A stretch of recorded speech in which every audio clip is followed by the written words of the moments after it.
Welcome to Pindar Poetry. We hope you learned something new. You've already signed up and secured your account. Now open a live chart and pick the market and time frame you'll trade. Once done, apply a simple template with price, volume, and one trend indicator so you don't overload the view. Make sure to save that layout as a default and name it clearly. You're starting with action, not theory. This gets a repeatable workspace so you can focus on signals rather than set up each session. Now flesh out the chart. Add one or two oscillators and a single trend filter to reduce conflicting signals, then set up multi-timeframe panels so you view context and execution frames together. Once configured, populate a watch list and create price or indicator alerts with clear conditions and expiration.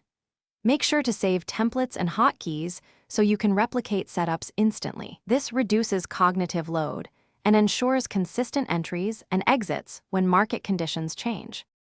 Execute trades using limit orders and check position sizing to keep risk consistent.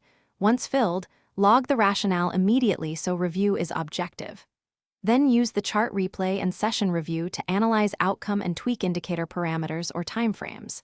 If something breaks, missing data, lagging scripts, or layout errors, clear your browser cache, restart the app, or reset the layout before changing strategy.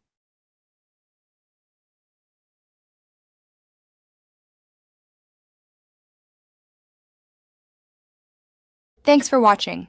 Consider subscribing if we helped you.